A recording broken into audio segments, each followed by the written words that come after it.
Bien, on va débuter. Bonjour à tous et à toutes. Bienvenue au dialogue Vitam sur la vulnérabilité en période périnatale. Les dialogues Vitam sont une initiative de Vitam, Centre de recherche en santé durable, qui est situé à Québec et affilié à l'Université Laval et aussi à la capitale nationale. Les dialogues sont des rencontres virtuelles destinées à tous les citoyens et citoyennes, organismes communautaires, actrices et acteurs du réseau de la santé et des services sociaux, chercheurs et chercheuses, étudiants et étudiantes. Elles ont pour objectif d'échanger dans un contexte interactif et convivial sur un sujet d'actualité ou d'intérêt de la santé durable à partir de la recherche et des connaissances provenant de la pratique et de l'expérience citoyenne et des usagères et usagers.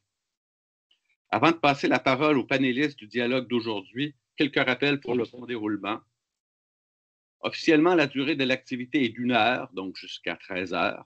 Toutefois, nous vous invitons à rester pour continuer les échanges dans un contexte plus informel avec nos invités jusqu'à 13h30. Veuillez noter que l'activité sera enregistrée et diffusée en ligne. Tous les micros et les caméras sont désactivés pour la première partie des échanges et pourront être réactivés lors de la période de discussion. Pendant celle-ci, vous êtes invités à lever la main sur le bouton et nous prendrons les interventions une à une. Quand on vous aura accordé la parole, vous serez invité à ouvrir votre caméra et votre micro pour partager votre intervention. À tout moment, vous pouvez utiliser le chat. Sans plus attendre, je laisse la parole à notre animatrice, Laetitia Berthe, candidate au doctorat en santé communautaire à l'Université Laval. Bon dialogue. Laetitia. Merci Eric. Bonjour à toutes et à tous. La période périnatale est marquée par des transformations profondes et des enjeux uniques. C'est un moment de vulnérabilité pour les parents et les nouveau-nés. Ce dialogue va donc proposer un survol de la vulnérabilité en période périnatale, en mettant en lumière des expériences vécues, des pratiques novatrices et des perspectives basées sur les meilleures connaissances disponibles. Les objectifs de cette activité aujourd'hui sont de vous permettre de reconnaître les principaux facteurs de vulnérabilité en période périnatale et leurs impacts sur les familles, d'identifier les approches inclusives et des stratégies adaptées pour soutenir les familles en période périnatale, et aussi nommer des initiatives prometteuses et des ressources utiles pour améliorer l'accompagnement périnatal. Je vais vous présenter nos 3 panélistes aujourd'hui. Donc, Ana Sofia Medina Larque, qui est mère d'un enfant de 2 ans et professionnelle de recherche en alimentation durable à la Faculté des sciences infirmières de l'Université Laval. Marie-Claude Dufour, qui est directrice générale du réseau des centres de ressources périnatales du Québec. Et Geneviève Roch, qui est professeure à la Faculté des sciences infirmières à l'Université Laval et chercheuse à Vitam, Centre de recherche en santé durable. Alors, on va commencer tout de suite. Bonjour à nos panélistes. La première question que j'aimerais vous poser, peut-être on peut commencer avec Ana Sofia, c'est en quoi la période périnatale c'est une période de vulnérabilité pour les parents et les nouveau-nés? De quoi on parle quand on parle de vulnérabilité? Merci pour la question, Letty. Puis j'aimerais aussi prendre le temps de vous remercier pour l'invitation à cette activité qui me touche énormément, étant donné mon rôle de mère, justement. Alors, merci pour l'invitation, d'avoir pensé à organiser cette activité par Vitam. C'est très, je vous remercie énormément. Puis je remercie le monde qui est ici avec nous. Il y a quand même beaucoup de gens qui sont branchés. Alors, merci pour votre écoute aussi, pour l'intérêt envers l'activité. Puis là, pour revenir à ta question, moi, je trouve que la vulnérabilité en cette période, c'est-à-dire la période périnatale, est beaucoup liée à la transformation, voire la métamorphose de la femme qui se transforme en mère et l'homme qui se transforme en père. Je pense que tout changement bouleversant dans une vie peut être un terrain fertile pour une panoplie d'émotions, autant positives mais aussi négatives. Et cette gros changement apporte un gros lot d'émotions, je trouve, qui nous rend vraiment vulnérables. Car je pense que des fois, nous ne savons pas si on prend bien les nouveaux rôles qui se nous imposent. Mais bon, si je pense aux exemples plus concrets et des situations qui nous rendent vulnérables, excuse-moi, je m'y pas dérangé, mais ça a l'air que ça marche pas. Bon, en tout cas, si je pense aux exemples plus concrets des situations qui nous rendent vulnérables, je pense beaucoup au manque de sommeil, le stress de surveiller un nouveau-né, la classique question de est-ce qu'il respire ou est-ce qu'il respire encore pendant les siestes. Alors, bref, je pense que je reviens au même point, le fait de vouloir faire un bon rôle de mère et de père, car en plus, on est devant une mini-personne qui vient de nous faire découvrir une nouvelle forme d'amour qu'on ne connaissait pas avant et que c'est l'amour parental. Donc, le compromis est gros et on veut vraiment être à l'auteur de ça et ça nous rend hyper vulnérables, d'après moi. Mhm. Puis, Marie, merci Anna-Sophia. Puis Marie-Claude, est-ce que tu voudrais rajouter quelque chose sur les facteurs qui contribuent à la vulnérabilité des parents et des nouveau-nés? Oui, bien sûr. Merci beaucoup, Laetitia. Je vais faire écho à ce qu'Anna-Sophia a dit. Merci pour l'invitation. Très contente d'être là aujourd'hui parmi vous. Puis merci à tout le monde qui est en ligne. En fait, je pense que c'est important d'aller un petit peu plus loin puis de préciser aussi c'est quoi la vulnérabilité. Puis je pense que Geneviève va pouvoir ajouter aussi là-dessus. Mais Anna-Sophia a bien mentionné, en soi, l'expérience de la parentalité, c'est propre à nous rendre vulnérables. Euh, et j'ai parlé des facteurs, mais quand on dit vulnérable, on est vulnérable à quoi? Ben, à toutes sortes de problématiques et notamment des troubles de santé mentale. Donc, ça peut être une dépression postpartum, autant pour la mère que le père. Ça peut être aussi de l'anxiété. Ça peut être, des fois, il y a des problématiques plus complexes, plus poussées, comme par exemple la psychose postpartum. Donc, on est vulnérable à différents éléments, puis je vais laisser Geneviève poursuivre, mais ça, c'est ce que nous, on connaît plus là, du côté des centres de ressources périnatales. Ce qu'on appelle la vulnérabilité universelle aussi. Donc, tous les parents, on est, on est vraiment susceptibles là, de vivre différentes choses. Qu'on ait des facteurs de vulnérabilité préétablis ou non, donc c'est-à-dire soit une situation de pauvreté, peut-être des fois une faible éducation, ce genre de vulnérabilité préétablie-là, mais on peut aussi être quelqu'un qui a un bon réseau de soutien, qui a une bonne éducation, qui a des moyens financiers, puis qui est quand même va vivre là, cette transition dont Anna-Sophia parlait difficilement, donc des difficultés d'adaptation. Pour ce qui est des facteurs, ben, il y en a vraiment beaucoup. On peut avoir un historique de santé, donc soit des antécédents de problèmes de santé mentale ou des symptômes dépressifs durant la grossesse. Donc ça peut augmenter la vulnérabilité. Des facteurs liés à la grossesse aussi ou à l'expérience de la grossesse. Donc, ça peut être une première expérience de parentalité, mais ça n'exclut pas qu'on vive des difficultés là, au deuxième, troisième, quatrième grossesse. Une grossesse multiple, un accouchement ou une grossesse difficile, dépendamment si la grossesse est planifiée aussi ou non, ou désirée. Un antécédent de perte périnatale, donc un deuil périnatal, des fois même un parcours en fertilité, ça peut être plus difficile et complexe. Tout ce qui peut survenir aussi, là, donc des problèmes d'allaitement, un bébé qui aurait une santé précaire ou qui serait prématuré, un bébé avec des grands besoins. Donc ça, c'est ce qui est plus relié à la grossesse, l'accouchement, le bébé. Sinon, on a aussi des facteurs sociaux. Donc, je parlais tantôt, ben, la disponibilité de notre réseau de soutien social, difficultés financières, situation conjugale, peut-être la violence conjugale aussi. La composition familiale, donc est-ce qu'on est monoparental, soloparental, issu de la diversité sexuelle et de genre? Est-ce qu'on a adopté notre bébé aussi? Ça peut être un facteur. Les personnes issues de l'immigration, donc nouvellement arrivées au pays, la barrière de la langue, la culture, le parcours migratoire, les traumas, l'histoire de vie. Donc, tous ces facteurs sociaux-là, puis l'historique et la grossesse peuvent entrer en ligne de compte là, quand on parle de vulnérabilité. Puis, je vais te repasser la parole pour le reste. Oui, merci beaucoup, Marie-Claude. Geneviève, est-ce qu'il y a des éléments que tu voudrais rajouter sur les facteurs qui contribuent à la vulnérabilité des parents et des nouveau-nés? Oui, bien, il y avait peut-être la question de la définition. Marc-Claude m'a lancé la balle. En fait, c'est très, très drôle parce que j'avais été interpellée à travailler avec le réseau des centres de ressources périnatales en 2010. C'est vieux, hein? Puis en 2010, ils nous avaient interpellés sur cette vulnérabilité-là, qui, dans les programmes de santé et de services sociaux, est souvent comprise comme une vulnérabilité socio-économique.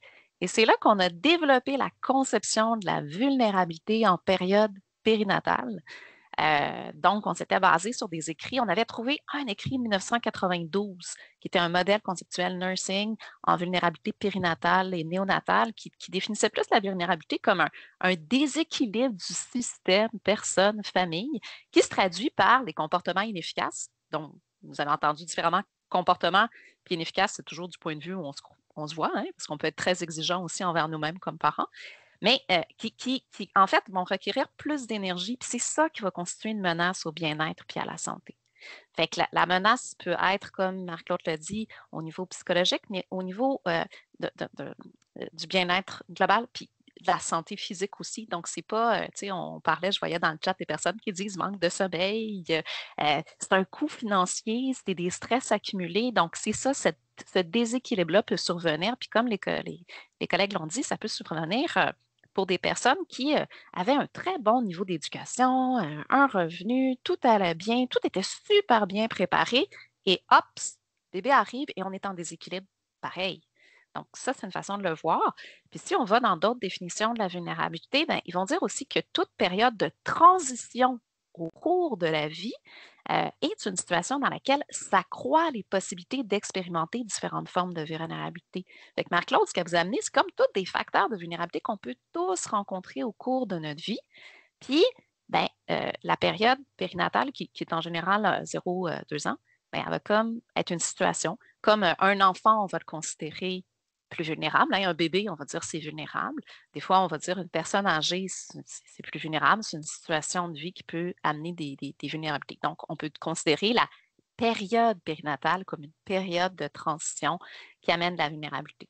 Puis aussi, ça peut très bien aller. Là, on parle de vulnérabilité périnatale, mais ça peut très bien aller. C'est simplement de porter attention pour aller chercher toutes les ressources, puis les services, puis le soutien requis pour maintenir notre santé et notre bien-être, le nôtre, celui du partenaire et de la famille, et de la fratrie aussi. On n'en a pas parlé. Tu as dit les différentes formes de famille, mais des fois, c'est un premier bébé puis la fratrie. Alors voilà, petite définition théorique, rôle du chercheur. Merci Geneviève. J'aimerais revenir un petit peu à Anna-Sophia. Toi, dans ta situation personnelle, qu'est-ce qui t'a le plus marqué? Qu'est-ce qui a été l'expérience où tu t'es sentie la plus vulnérable finalement? Bon, ben, ça c'est une bonne question, c'est difficile à choisir. Non, mais je pense que carrément c'était la totale, comme je l'ai nommé au début. Là, j'ai noté qu'il y avait comme une nouvelle personne qui m'habitait, c'est-à-dire la maman qui était en train comme de prendre la place à l'intérieur de moi. Et alors, voilà, c'est ça qui me rendait vulnérable parce que j'étais en train comme de me reconnaître, je ne sais pas si on dit comme ça en français, mais comme de connaître une nouvelle personne à l'intérieur de moi. Alors, c'est ça qui m'a rendu le plus vulnérable et surtout l'effet, comme je l'ai nommé, de sentir si j'allais, plutôt de me questionner si j'allais bien faire les rôles ou pas. Alors, c'est ça. Et comme Marie-Claude l'a nommé aussi, il y a eu quand même un rôle par rapport à l'immigration, puis au sujet de l'immigration, parce que carrément, ben, je me sentais quand j'étais enceinte, j'étais en consultation avec les travailleuses sociales et puis elle m'avait demandé est-ce que vous avez un réseau au Québec pour vous soutenir parce que ça fait partie de la job. En plus, je voulais dire les consultations de suivi sont vraiment bonnes. Alors, elle a pris beaucoup de temps pour parler avec moi. La travailleuse sociale elle m'a demandé par rapport au réseau et à ce moment, j'ai dit oui, oui, oui, c'est sûr que j'en ai un, mais parce qu'on ne sait pas c'est ce qui s'en vient pour vrai. Alors après, c'est ça qui m'est rendu aussi vulnérable de dire oh wow. et, et je ne savais pas si j'allais toujours savoir comment gérer ou comment chercher les ressources, les outils et tout. Alors voilà, c'est ça ma réponse. Merci Anna-Sophia. Du coup, je vais envoyer la balle à Marie-Claude. Comment on peut accompagner au mieux les jeunes familles dans cette période de vulnérabilité?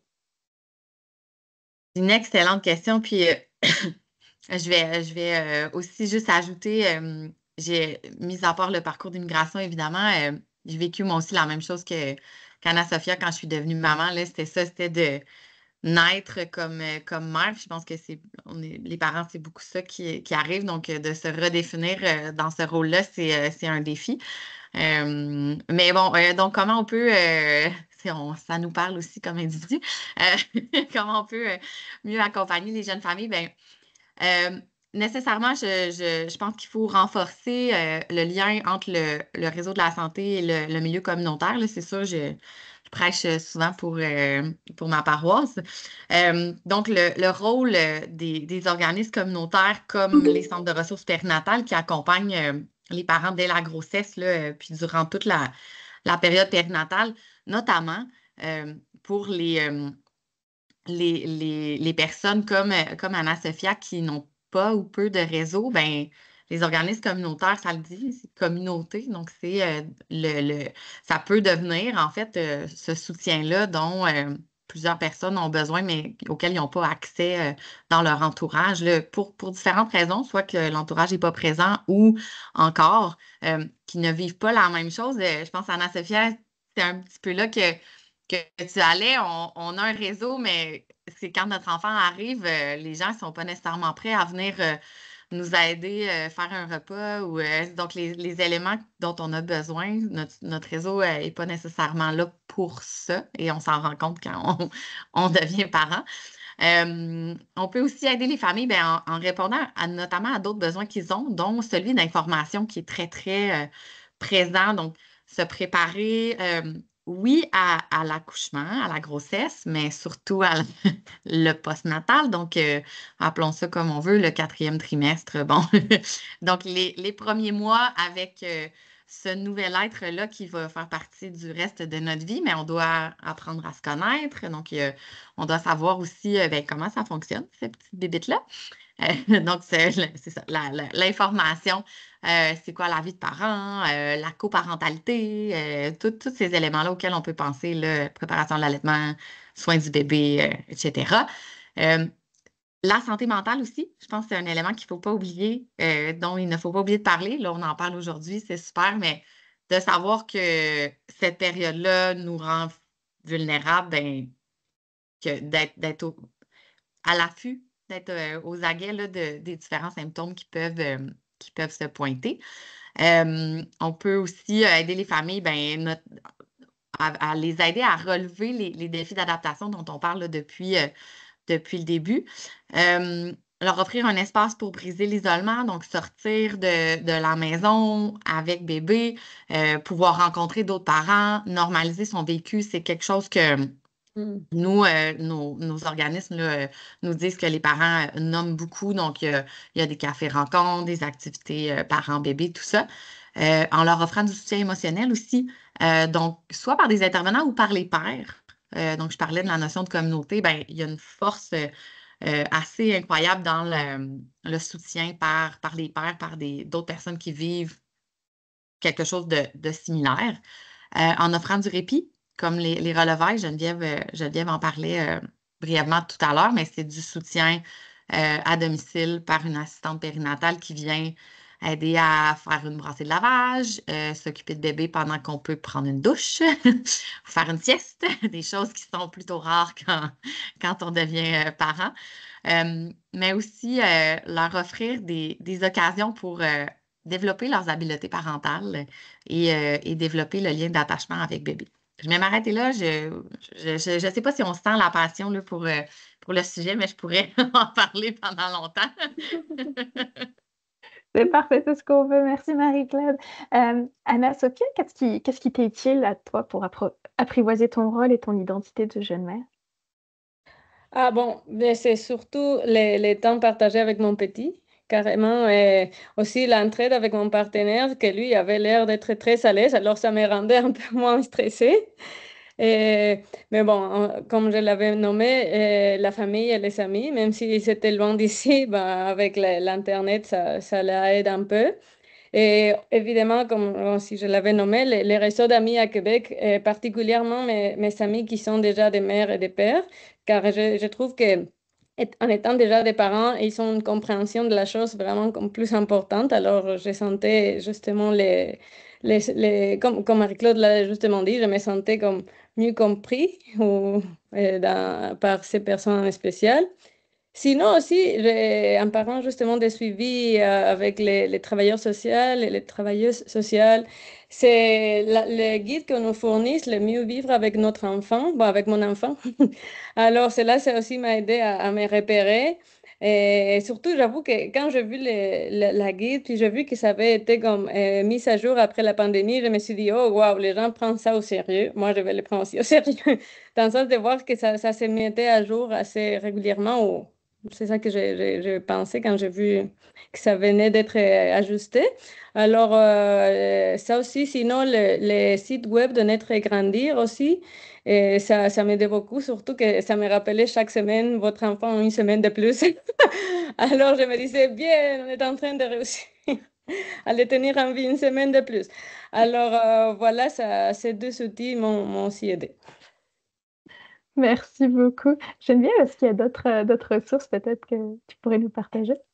Ben, en fait, moi, je mettrais des mots. Je trouve ça super le fun, ce que vous avez mentionné. En fait, quand on parle de ressources, on va souvent parler de 3 types de soutien. Fait qu'Anna-Sophia vous a donné le premier type que souvent l'infirmière en périnatalité ou le travailleur social va évaluer votre soutien informel. La famille, les amis, les voisins. Puis comme il a été mentionné, il y a comme le réseau de avant être parent puis pendant être parent, hein. Donc, c'est pas les chums avec qui on sortait dans les bars qui sont nécessairement les plus présents pour donner soutien. Donc, c'est peut-être ça, Anna-Sophia, que tu disais, oui, j'ai des amis, mais attends, est-ce que c'est des amis qui vont m'aider avec les problèmes courants ou les défis, pas les problèmes, des défis, c'est des défis courants. Fait que notre soutien informel. Après, vous avez parlé, Marc-Claude a beaucoup parlé des services du soutien qu'on dit semi-formel. Fait que là-dedans, tu as les organismes communautaires, les entreprises d'économie sociale, le bénévolat, le volontariat, tout ce qui est philanthropique, les services aussi semi-formels qu'on va retrouver, on n'en a pas vraiment parlé, mais les bibliothèques, la ville va rentrer plus dans le soutien aussi, parfois formel, parfois semi-formel, selon lorsqu'ils se mettent en place. Puis soutien formel, j'ai vendu le punch. Donc, c'est tout ce qui est de nos institutions. Hein, le soutien des professionnels, c'est formel. Puis là, comme vous comprenez, il y a une espèce de gradient.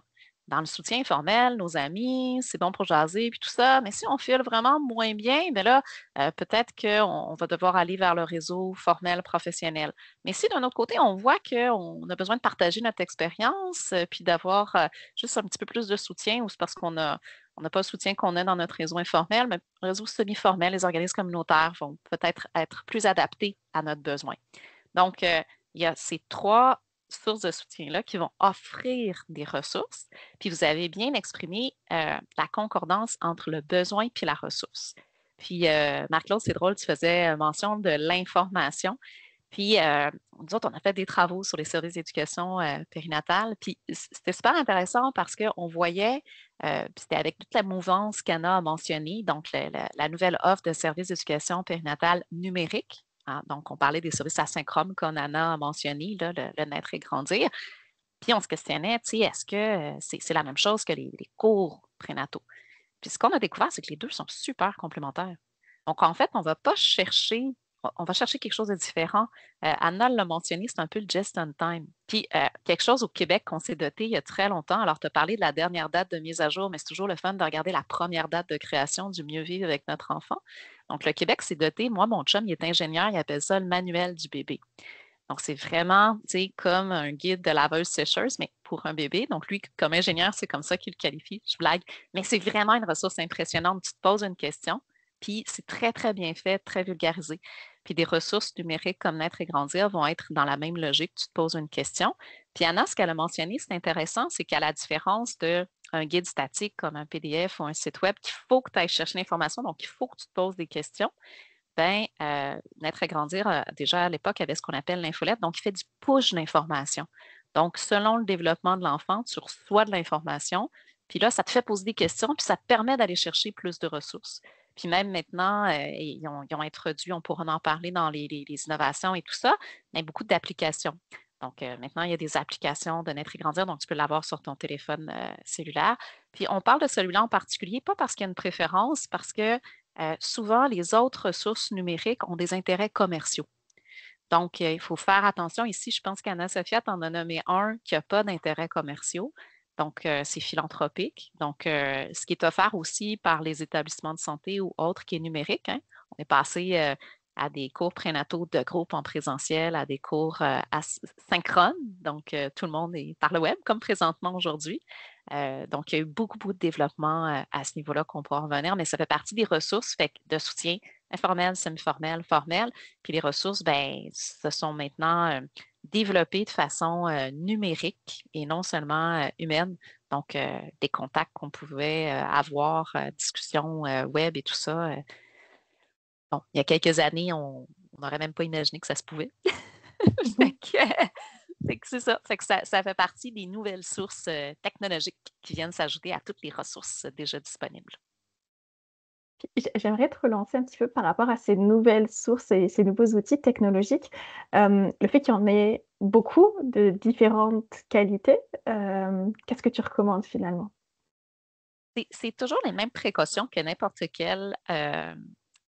quoi en numérique. Donc, il faut se demander c'est quoi la provenance, c'est qui le promoteur.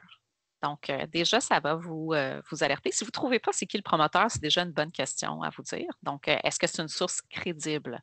Donc, on va vérifier la crédibilité des sources, voir est-ce qu'ils mettent des références à l'appui, ils mettent des choses qui ont du sens à l'appui. Donc, ça va être d'autres choses. Puis, tout ce que vous téléchargez, donc, d'où l'idée de la provenance des sources, sans nommer de compagnie. Bon, moi, je voulais avoir le petit sac à couche, donc je me suis inscrite à la petite infolette qui venait avec le petit sac à couche. Je n'aimerais pas de compagnie, mais évidemment, la compagnie qui donne le petit sac à couche, elle a des intérêts commerciaux. Fait qu'une fois que tu as rentré la date de naissance de ton enfant, oui, ils vont t'envoyer de l'information, mais c'est de l'information qui vient avec des intérêts commerciaux, donc il faut en être conscient.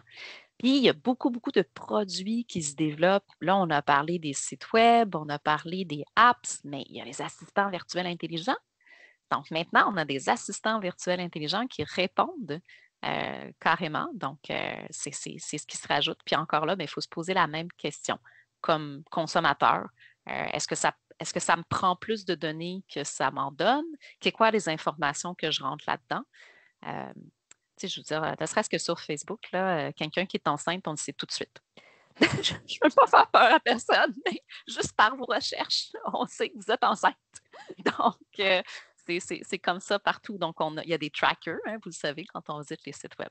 Fait que c'est des réflexes, les mêmes réflexes qu'on a, en fait, au niveau du numérique, il faut les avoir sur les produits numériques les ressources, les produits numériques qui sont des ressources périnatales. Fait qu'il y a pas... il y a toutes sortes de produits, puis c'est en ébullition. Puis c'est vrai que finalement, en tant que jeune parent, il y a une certaine insécurité. Tu en as bien parlé, Anna-Sophia. Toi, comment tu as vécu cette chose justement par rapport au fait d'être bombardé d'informations, parfois commerciales, parfois qui t'incitent à créer des besoins, ou en tout cas en tant que jeune parent? Moi? Oui. Ah, ben, oui, j'étais toujours méfiante parce que justement, je me disais non. Surtout que comme je faisais le doctorat à l'époque, j'étais aussi comme, j'avais une malformation de profession, alors j'avais toujours comme le goût plutôt de me pencher plus sur des articles scientifiques, ce qui n'était pas une bonne chose non plus, parce que c'était peut-être pas la meilleure chose pour trouver des solutions quand tu as ton petit bébé qui n'arrête pas de pleurer la nuit. Mais en tout cas, je pense que dans ce sens, c'est un peu la profession qui m'a protégée de toujours être plus vers d'autres sources. Et surtout que des fois, c'est beaucoup, beaucoup, beaucoup des annonces. Alors, on commence à hésiter, à se dire, est-ce que c'est bon? Alors, c'est ça. Et comme j'avais vraiment, pour vrai, les naître et grandir, c'est tellement bien monté. Et que, comme Geneviève le disait, déjà, tu ouvres la page, puis tu reçois le courriel, il va te diriger vers des liens où tu peux rester tranquille à l'esprit de savoir que ce sont des bons, ou des sources officielles. Alors, voilà. Fiable. Merci, Anna-Sophia. On a rapidement parlé des spécificités des populations immigrées ou en tout cas de certaines populations. Peut-être, Marie-Claude, est-ce que tu pourrais nous parler un petit peu aussi des services plus inclusifs, je pense par rapport aux pères notamment, hein, on en a un petit peu parlé, mais pas tant que ça. Quelle Oui, ça stratégie va me faire existe? plaisir. Puis, juste avant, si tu me permets, Laetitia, Bien sûr. une petite parenthèse. On parle des sources d'information en ligne et tout ça, mais quand on parle de vulnérabilité, je pense qu'on peut aussi parler de. Puis, tu sais, c'est parce que Geneviève tu parlais de, pardon, de technologie. Il y a aussi toute la pression de l'image qui vient avec les médias sociaux. L'image qu'on se fait de la parentalité, de ce qu'on voit, à partir de ce qu'on voit, puis ensuite l'espèce euh, de différence majeure qu'il y a ensuite avec la réalité de ce qu'on vit. Donc, ça aussi, je pense que c'est un facteur qui entre en ligne de compte, qui n'est pas à lui seul un élément là, majeur, mais pris en considération avec tout le reste. Là, je pense que il y a quand même un ajout à ce niveau-là qui est non négligeable, mais dont on commence à être de plus en plus conscient aussi. Puis c'est un petit peu plus dénoncé. Il y a de la sensibilisation qui se fait au fait que, ben, c'est pas nécessairement parce ce qu'on voit sur les médias sociaux, ce n'est pas nécessairement le reflet de la réalité de ce que cette personne-là peut vivre. On montre souvent une plus belle image. Fait que je voulais juste le déposer puisqu'on parle de vulnérabilité et puis de santé mentale périnatale. Je pense qu'il y a cet élément-là quand même maintenant qu'on doit considérer parce que ça fait partie de nos vies.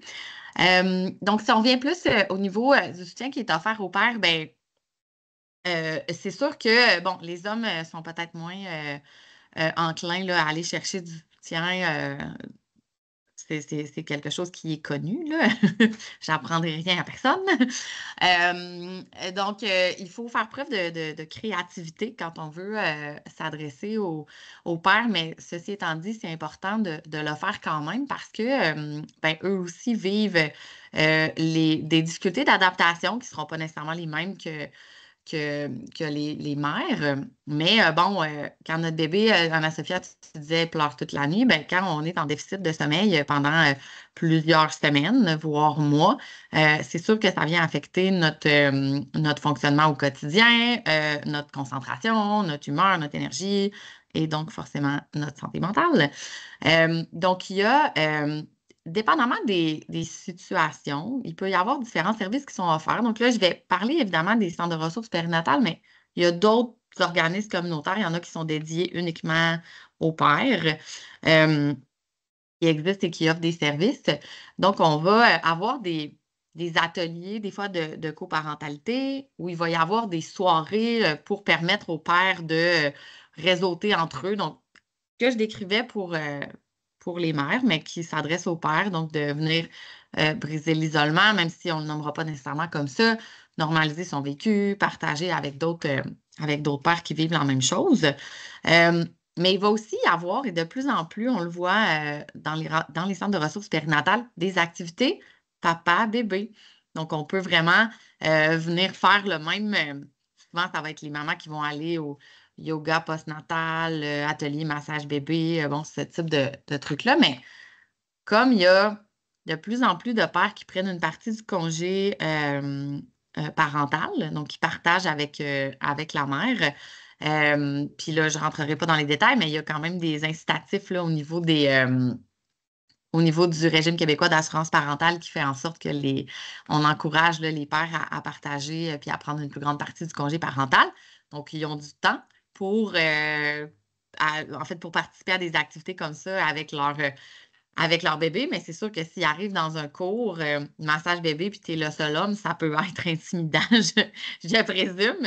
Donc, il y a des organismes là, qui font cet effort-là pour dire, OK, ben, on va en faire juste pour les pères. J'avais un de mes organismes qui avait eu du financement pour un projet qui était des ateliers de cuisine papa-bébé.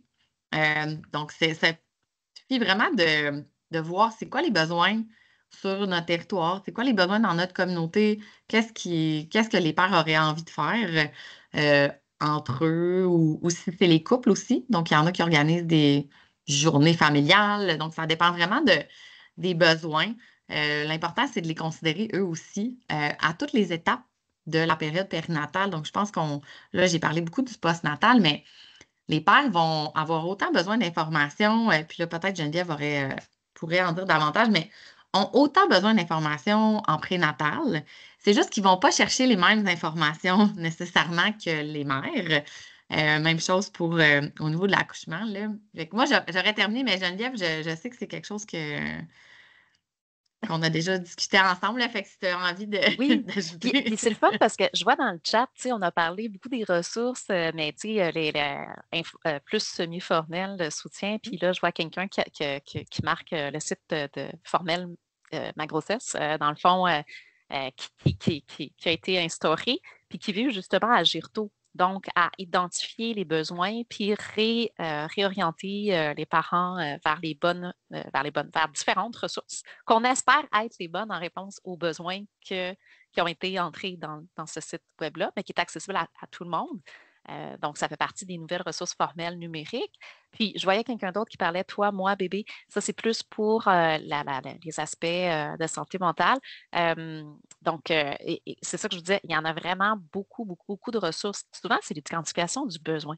C'est difficile de dire j'ai besoin de quelque chose. Par exemple, je ne peux pas vous dire que j'ai besoin d'informations sur le développement de mon enfant. Je vais juste vous dire, il vient encore de me cracher d'en face sa cuillère. Tu sais. Mais ça ne sortira pas. Tu sais. L'allaitement, j'ai beau avoir suivi en prénatal différents aspects pour l'allaitement, ben, ça ne veut pas dire que ça va fonctionner. Puis des fois, moi, j'ai eu le privilège d'avoir des enfants qui dormaient. OK? Dites-le pas à personne. Il paraît que c'est épouvantable de dire ça. Mais quand un enfant dort 8 heures d'une nuit, ben, tu n'as pas le même cycle d'allaitement. Mais là, comprendre que c'est pour ça que, dans le fond, tu ne produiras pas assez. Donc, là, tu as besoin de soutien. Il y a des organismes spécialisés en soutien à l'allaitement. Mais là, il faut que tu aies identifié que c'est un besoin, puis il faut que tu connaisses la ressource.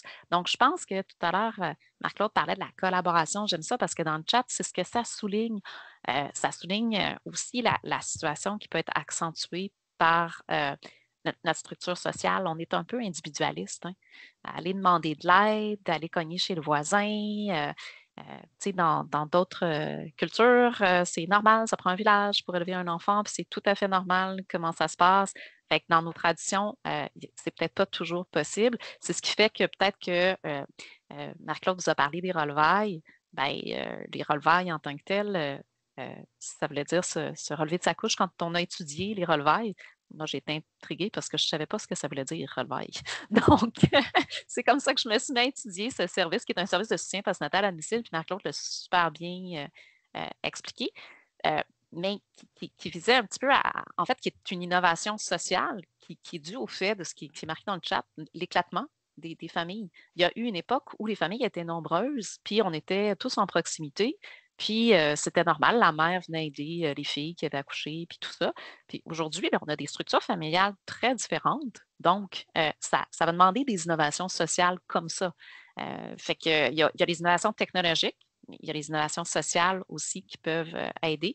Puis sur la question de l'information en fait, ce qu'il faut comprendre, c'est les troubles de santé, notamment les troubles de santé mentale, en effet, il a bien dit, c'est autant les femmes, les hommes, les coparents, toute personne. Donc, c'est pas... on a souvent porté plus attention à la femme, mais c'est tout le monde.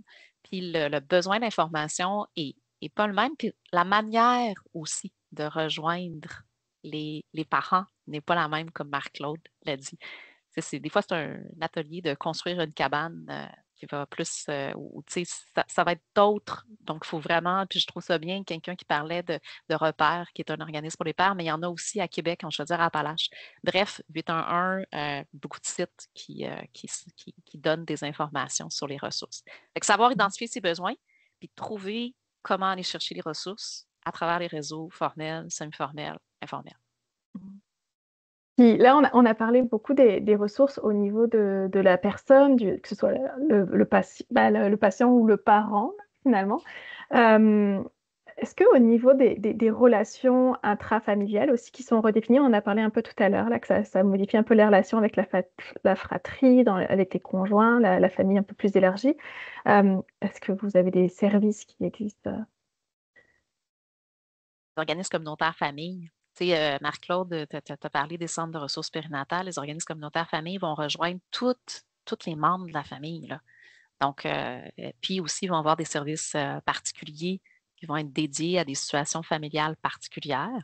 Donc, il y a ça qui rentre en ligne de compte. Puis, je vais laisser Marc-Claude compléter sur les... Oui, bien, il y a de plus en plus, on parle de coparentalité, hein. Puis c'est vraiment, c'est pas chaque parent individuellement, mais bien ensemble, l'équipe parentale, là.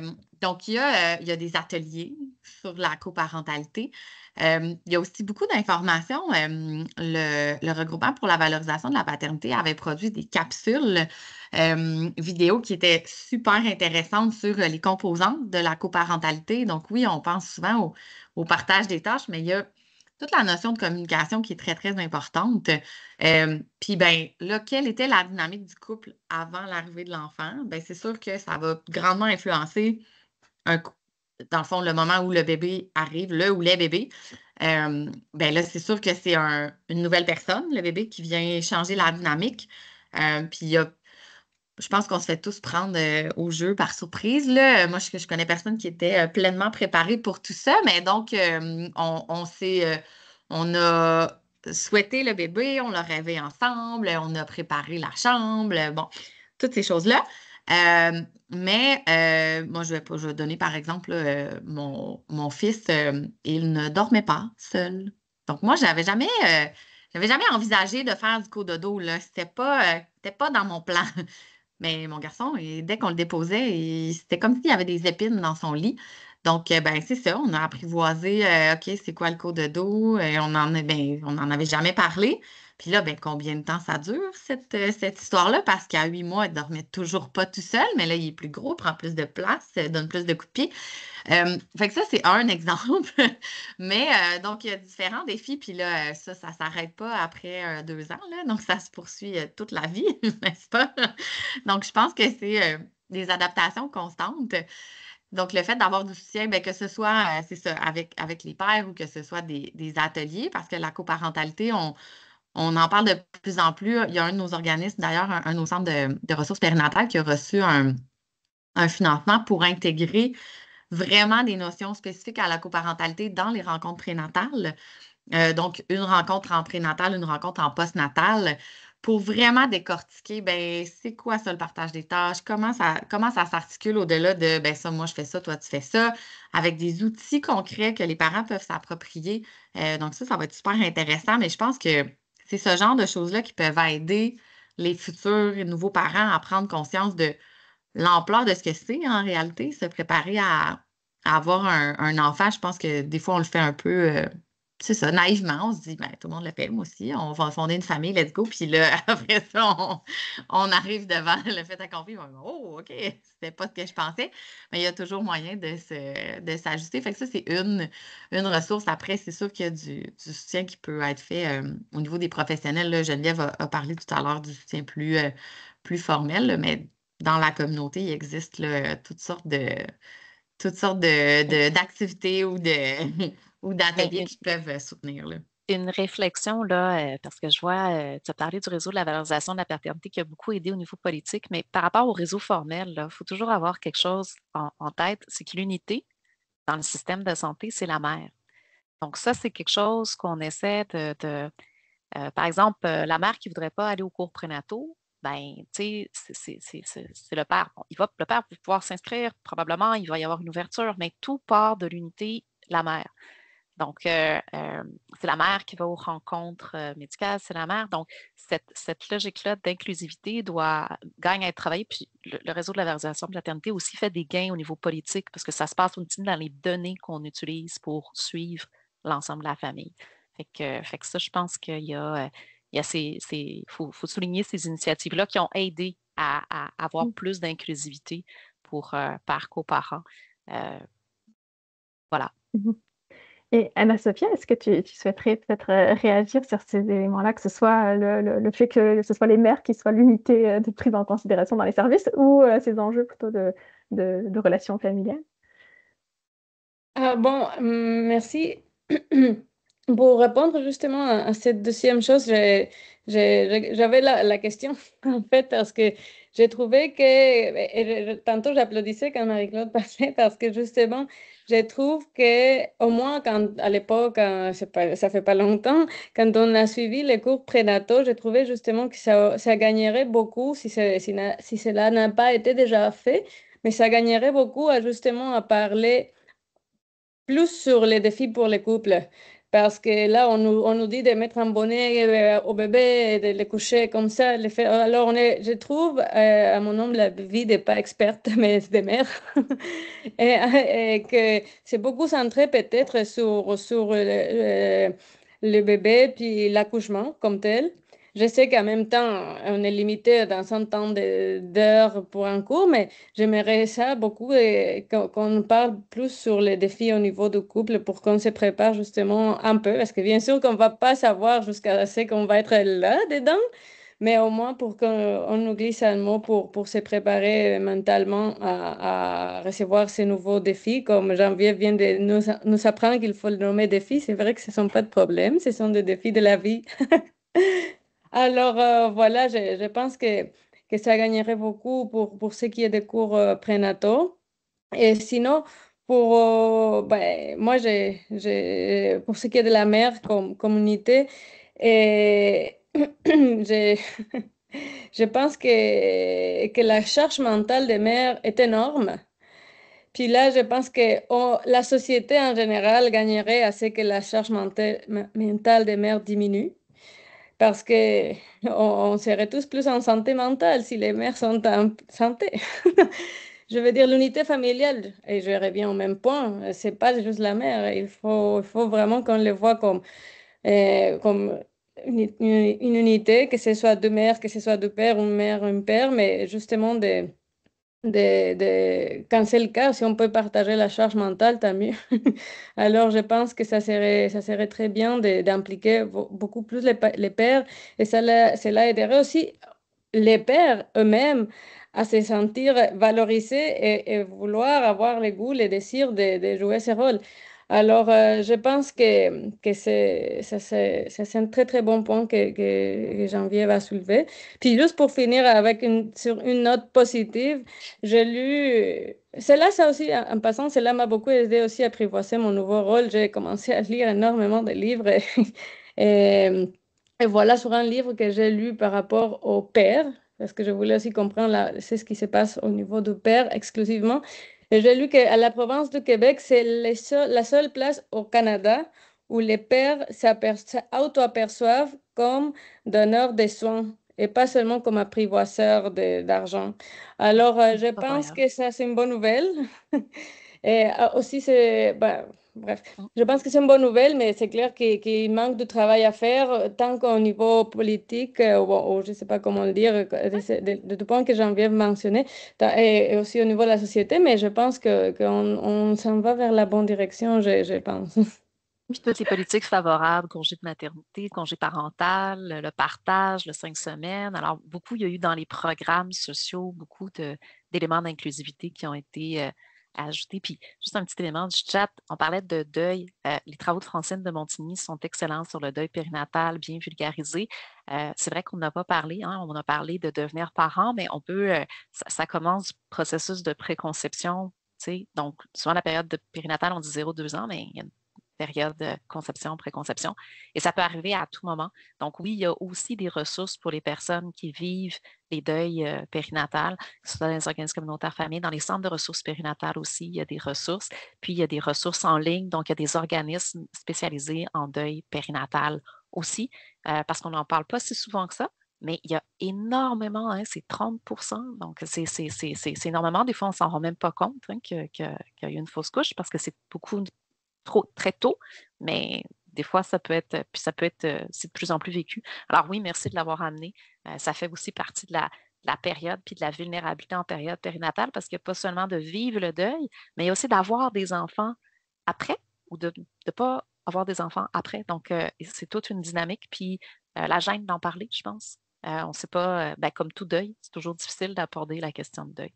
Donc, ouais.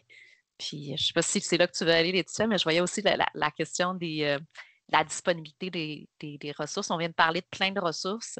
Puis, quelqu'un mentionnait, même dans certaines régions, quand on parlait des releveurs, Marie-Claude, il n'y a pas toujours de la disponibilité pour l'offre de services. Hein. Il y a des contraintes, que ce soit dans le formel ou dans le semi-formel. C'est pour ça que c'est un melting pot de tout. Hein. On a dit le réseau informel, semi-formel, formel. Fait que formel est le plus difficile d'accès d'habitude, en tout cas, habituellement. Souvent, à moins que ce soit très, très grave, mais sinon, en prévention ou mieux-être. Fait que, mais même dans le semi-formel, vous avez raison, il y a des difficultés d'accès. Fait que c'est pour ça qu'on rajoute en plus les aspects technologiques, puis qu'on vient insister sur en parler ouvertement. C'est quoi la vulnérabilité en période périnatale? Merci Geneviève. Dernière question, c'est quoi pour vous l'avenir de l'intervention en périnatalité au Québec? Je laisse la parole à qui souhaite la prendre. Là. Moi, je dirais que c'est dans les innovations. Excuse. Vas-y, Geneviève. Il y a tellement d'innovations qu'on peut mobiliser. Hein. On parlait tout à l'heure, les releveurs innovation sociale. Il y a des innovations organisationnelles. Comment mieux collaborer entre les différentes organisations qui offrent du soutien? Comment mieux faire connaître les besoins? En fait, puis il y a des innovations technologiques. Fait qu'il y a une gamme d'innovations incroyables en matière de c'est sûr, moi, je suis plus au niveau de l'organisation des services, optimisation des pratiques, mais partout, puis aussi social, donc dans les politiques sociales, les programmes sociaux. Marc-Claude a parlé tout à l'heure de ce qu'on appelle l'universalisme proportionné. Donc, le fait de reconnaître qu'il y a de la vulnérabilité périnatale, ça veut dire que ce n'est pas juste pour les personnes à faible revenu, tout le monde est susceptible. Donc, il y a un gradient. En fait, il faut s'assurer d'avoir un filet minimum pour tout le monde, des services universels pour tout le monde, puis de pouvoir augmenter le gradient, d'augmenter l'intensité de service selon les facteurs de risque qu'on a mentionnés en début de rencontre. L'avenir, je pense, c'est à innover, collaborer, puis exprimer le besoin. Puis aussi dans tous les programmes politiques, on en a nommé en fait là, des choses qui sont beaucoup d'avenir. Voilà. Dans les nouvelles politiques de périnatalité, on a des rapports qui viennent de sortir. C'est toujours en ébullition. Merci Geneviève. Marie-Claude, est-ce que tu veux compléter? Oui, c'est ça. Ouais, j'allais dire, je peux y aller. J'ai tout le temps. Oui. Donc, moi, je dirais, je suis 100% d'accord avec tout ce que Geneviève vient de mentionner.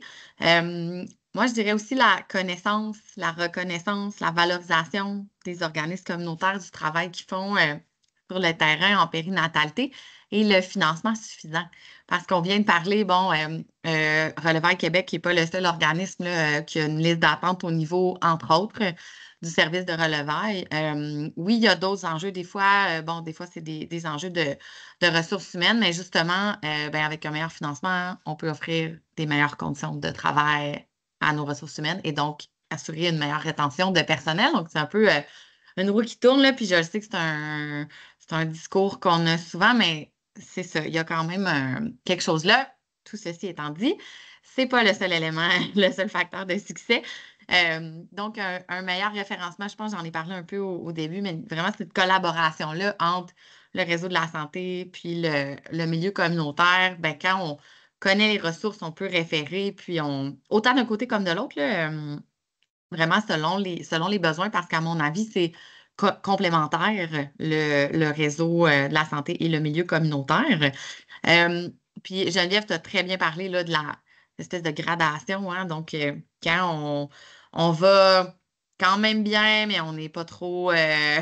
on a quand même des petites difficultés d'adaptation, on n'a pas de problématique, le soutien de la communauté va bien fonctionner. Ensuite, peut-être besoin d'un soutien un petit peu plus formel, une psychothérapie, quelque chose. Puis ensuite de ça, médication, psychiatrie, tout ça. Donc, quand on est en santé mentale. En terminant, je voulais juste souligner la sortie dans les dernières semaines des toutes premières lignes directrices en santé mentale périnatale qui, à notre avis, est très encourageante. Là. Donc, ça va permettre aux professionnels comme les médecins, les infirmières d'être mieux outillés pour détecter adéquatement et plus rapidement les problématiques de santé mentale et surtout faire des recommandations optimales au bon moment. Ça permet aussi, ça va permettre en fait aux parents d'être mieux accompagnés, d'être référés au bon soutien là, selon les besoins et le type de gravité aussi des problématiques. Mais surtout, ces lignes directrices-là reconnaissent l'importance des actions de prévention. Donc, pour les cas, comme on disait, là, symptômes légers à modérés, mais on peut, le professionnel peut recommander un changement dans les habitudes de vie ou du soutien par les pairs. Donc, il y a vraiment cette reconnaissance-là des actions de prévention qui est présente. Puis en tout cas, moi, je tenais à le mentionner. Je pense qu'au niveau de l'avenir, là, il y a quelque chose là, très certainement. Merci beaucoup, Marie-Claude. Si je peux me permettre, je sais que la question était moins adressée à moi. Mais justement, je voulais juste l'avenir.